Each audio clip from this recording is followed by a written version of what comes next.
All right. So in 8.1, the other solution technique we have here to solve these systems of equations is something called either the addition or the elimination method. I think either name makes sense. I don't remember which one the book uses, actually. But in theory, I think both names make sense. I kind of use them each interchangeably, so if I say one and not the other, please realize that I mean the same thing. The principle here is based on the idea that, with an equation, you can modify it by sort of multiplying the entire equation by any number that you want, either positive or negative. If you do that, right, the sort of principle for equations is they're balanced. And so if you do the same thing to both sides of the equation, you can modify it, change the numbers around, and still have it represent the same thing. So you can sort of double all the numbers, you can sort of cut them in half, you can multiply them all by -5, right, and flip the signs and sort of,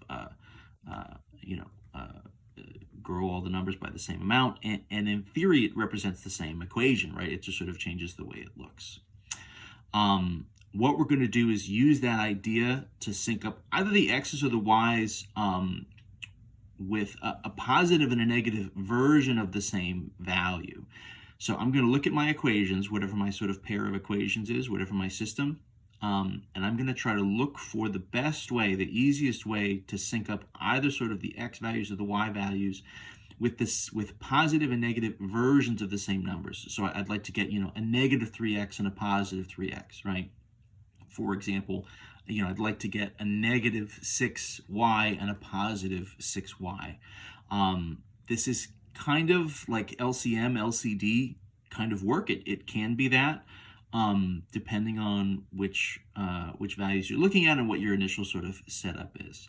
The idea is that once you sort of get the equations rewritten, you're going to stack them up and you're going to add the two equations together. You're going to essentially do a column addition. And what will happen, as you can imagine, is if I have something like a negative and a positive version of 3x, those variables will cancel each other out, right? A negative and a positive version of the same thing. If I try to add those together, they're going to cancel out, and it's going to leave me with a new version of the equation only in terms of the other variable. So it's sort of this, stack them up and, add and cancel, right? So the elimination method is called that sometimes because you're kind of eliminating one of the variables when you're combining them together.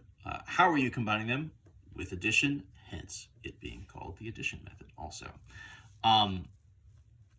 So for instance, let's say we started with a system that is 3x plus 2y equals 14 and 3x minus 2y equals positive 10, sorry. So this one, there's almost no work to do initially, right?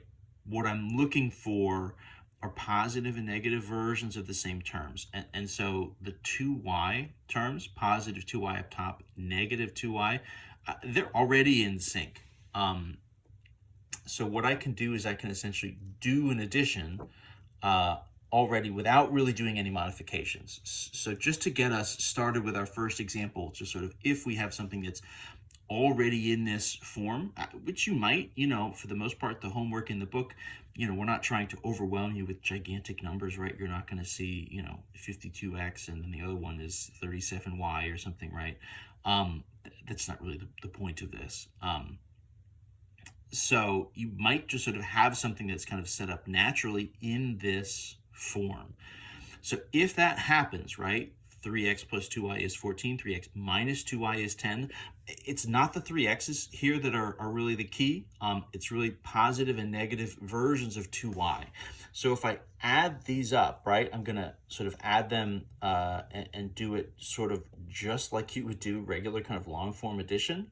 You're adding like terms, right? So x to x, y to y, and then sort of number to number. You're keeping the equals sign in the same position. So the format of this, right, having the equation in this ax plus by equals c kind of form, you can see having, x and y and then c. sort of in that order is important here, right? Because when you add, you obviously want to sort of add your like terms together. You can't add 3x and negative 2y and have it really mean anything besides 3x minus 2y. So adding in columns, right? 3x and 3x is 6x plus 2y and minus 2y. If I add them together, I get 0. They cancel each other out. It's totally gone. It's not that I get, just y by itself, right? The whole term gets canceled out. The equal sign stays in the same place, and then I'm doing 14 plus 10, positive and positive is 24. So because I'm adding things, right, I'm adding these two equations, they're both equal already, right? So the sort of equations are balanced. So my result is still balanced and is still an equation. So in purple, I would get, essentially 6x equals 24. And from there, I can just do a quick division to get x is equal to 4. This is pretty fast, right? I mean, this is maybe a little bit faster than doing the substitutions, but this is fast in some sense because we didn't really have to do any other work before we added. Most of the time, probably what will happen is we'll need to do a little bit of modification first to sort of get everything in sync. So 6x equals 24, divide by 6 means x is 4. Once I get, right, x equals 4, I'm essentially in the same position that I am in the substitution method, right? I want to just get one of the values solved for, x is 4, and then I'm just going to sub it into the into either of the equations to solve for my y value. Once I get one of the numbers, I can just sub it in and go from there. So let's just put it into the top one. 3x plus 2y is 14. So if the x value is 4, that'll be 3 times 4 plus 2y is 14. 3 times 4, as we all know, is 12. 12 plus 2y is 14 here, right? Which if I subtract 12 from both sides is going to get me to what? 2 times y is 2.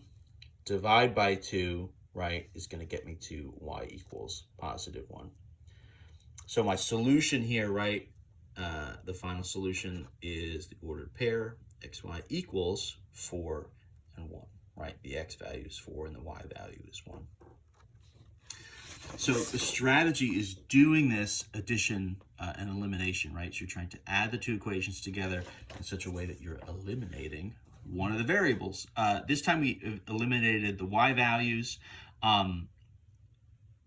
We could just as easily eliminate the x's if we wanted to. We just would need to do a modification. If you wanted to do that with this particular equation, you could take maybe the second equation, multiply everything by -1, make it negative 3x plus 2y, and then equals minus 10.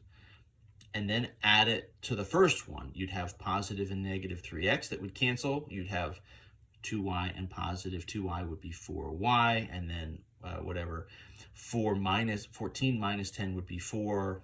4y is 4. You'd still get this sort of y equals positive 1. You could kind of imagine a little bit what would happen. You'd still end up with the same answers in the end. So the nice thing here is no matter which variable you solve for and eliminate, you should in theory end up with the same values in the end. We'll do one more of the examples like this in the next video.